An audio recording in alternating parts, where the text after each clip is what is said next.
Ladies and gentlemen, welcome to another episode of the 8th series brought to you by AK Studio Films, bringing you intellectually and spiritually stimulating programs on a weekly basis. I'm Alex Niyazov, and I'm joined today by the critically acclaimed and revered Chief Rabbi of the Bukharian Jewish community for over 25 years, our dear Rabbi Yehoshua. Rabbi Yehoshua, welcome. Thank you for joining us today and giving us your precious time. Shalom uvracha. The first question is from Aaron. How honest does a spouse need to be if he knows being completely honest can only distress his or her partner?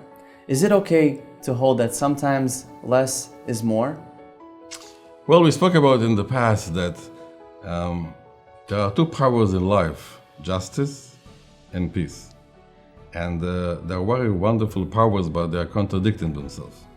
Because if you want to know who is right, who is wrong, there will never be peace. The concept of peace is that even though you're wrong, I'm walking with you, I'm going with you. And the Torah mentioned that when God revealed to Sarah that she's going to have a baby boy, her reaction was that she and her husband are very old.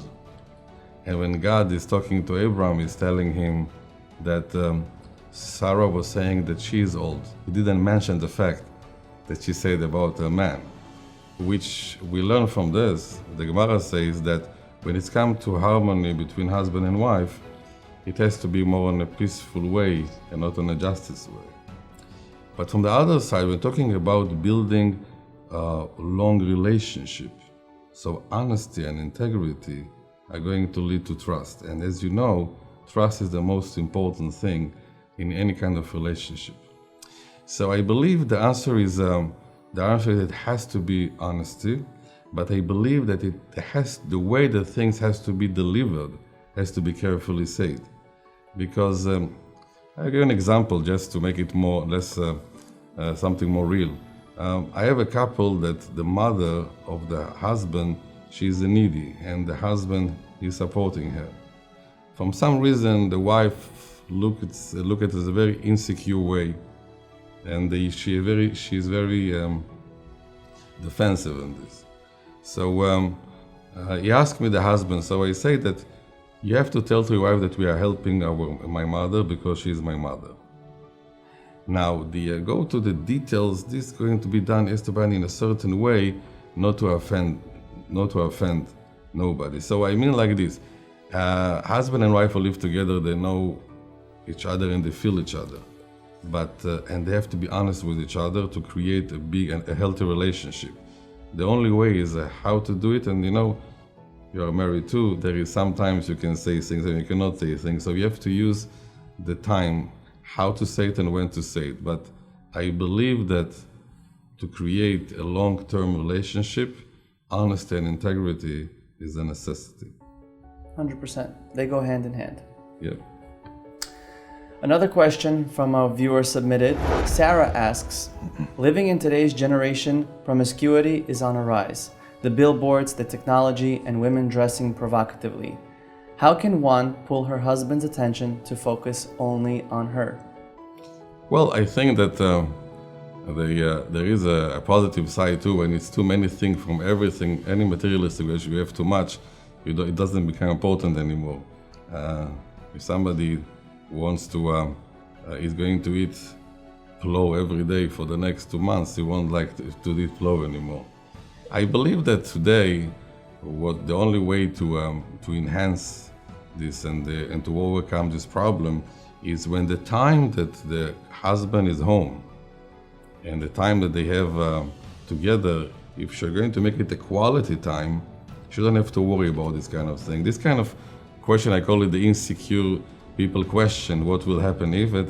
Insecurity, you cannot deal with it. It's something that it's going to take another question. The bottom line is like this. I know if the husband is normal and the wife and everything is okay, so if he's getting the attention and the love of his wife, in most of the cases he doesn't need other people's attention, and for him it's not something important.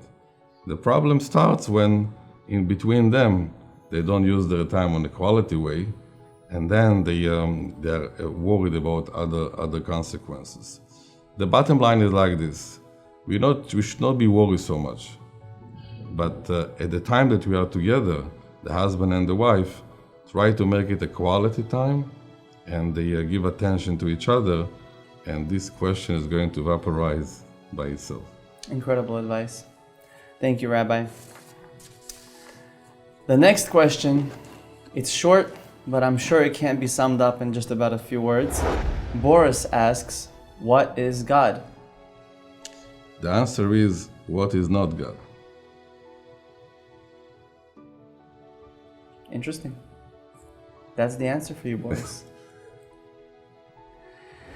Bahor asks, when God spoke to the nation of Israel, in which or whose voice did he speak? According to the Midrash, when God first spoke to Moses, he first spoke to him using his father Amram's voice. How about during the time in Sinai? The first answer, which is very simple, every person heard his own father in the voice. It was a personal delivery. It is the only way in the Torah, a place in the Torah that it says, Uvnei Israel ro'im et hakolot, and Bnei Israel saw the voices. Usually you hear voices, you don't see voices. So it talks about a certain voice that came, which was every person, what is the voice that he needed to let the things go inside his heart. Because the Ma'amad Har Sinai, the concept is to make people that have the love of God and the fear of God inside their heart directly. So like Amram was the voice who was chosen for Moshe, every person, it was his father, or sometimes there is no father, the Bukharians say, Teroi b'joy hafta padar, we need, the uncle is very important. So every voice that would make a person receive this message in the utmost way. Question submitted by Nathan. What are the best ways to influence today's generation to be on the path of Torah observance without force? Well, I think that the question, the last two words is the answer, without force.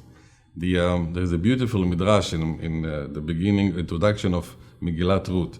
Megillat Ruth, the story of Ruth HaMoaviyah, the grandmother of King David, we read on Shavuot, and the night of when we received the Torah. And there is no one halacha over there. So the midrash is asking, we're talking about the night of receiving the Torah. Why we don't take something with a lot of laws and regulation? And the answer is very simple. The Torah starts with chesed and end with chesed, doing good. After God created the world, the first action it's written that he did, that he saw the naked people and he gave them clothing. And the last action, after Moshe Rabbeinu passed away, we see that God is burying a person that doesn't have nobody to bury him. So the Midrash says it starts with doing good and ends with doing good. And I think this is the answer. People are going to test us and going to check us if we are really kind and good for them. And this can be a good introduction. The Gemara in Masechet Shabbat brings a wonderful example when a not-Jew, a Gentile, come to convert, and he asked Hillel to convert him. So he asked Shammai to convert him, and Shammai say, I cannot convert you, it's too much, it's too long. And he came to Hillel, and Hillel say, I'm going to convert you, but I need time. He said, I don't have time, I'm a businessman. I have just 1 minute. Can you teach me the whole Torah in 1 minute? Al regel achat. So Hillel told him, you know what? Whatever is painful to you, don't do to your friend.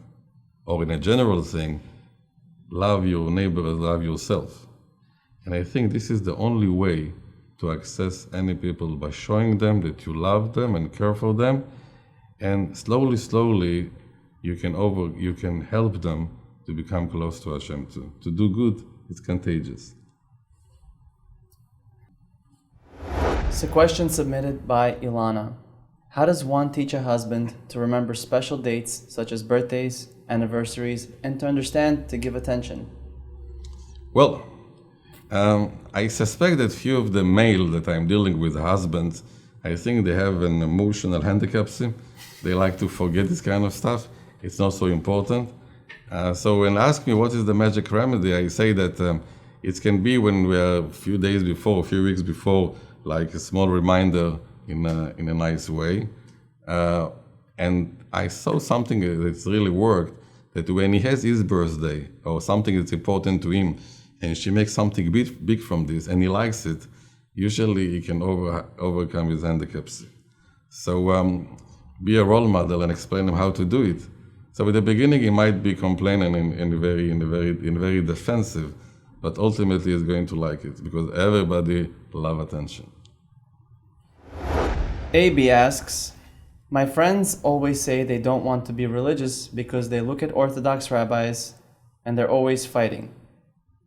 What's your thoughts on it?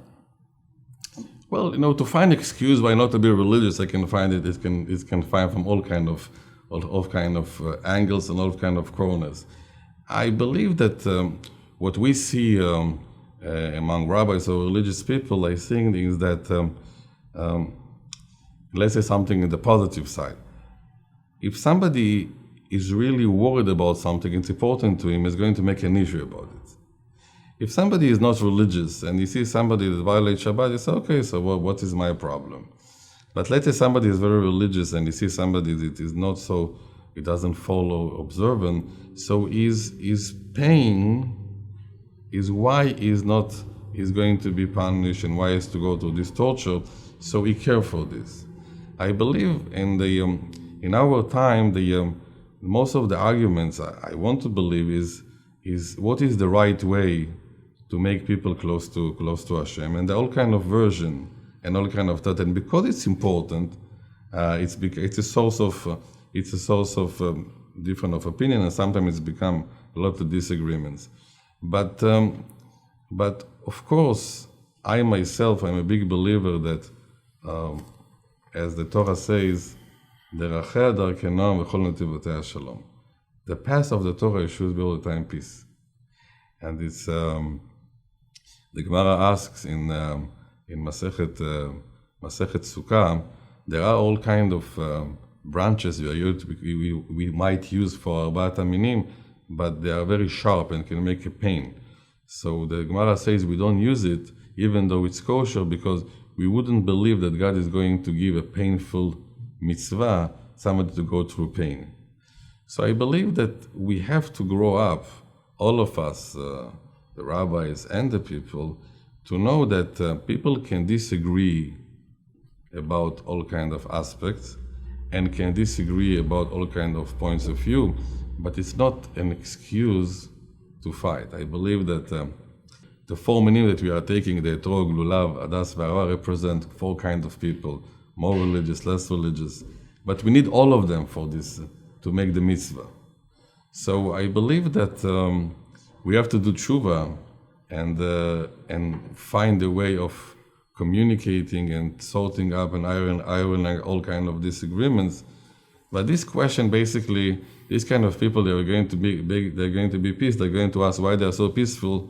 What's the problem? So it's I believe that if somebody really wants to be close to Hashem, he shouldn't bind it to all kind of other people's behavior, and yet just to check himself in front of Hashem. Ladies and gentlemen, I'm Alex Niyazov with AK Studio. We thank you for viewing us. Subscribe. Very special thank you to our Rabbi Yehoshua. Feel free to like us, share, and of course, submit your questions. We're always here for you.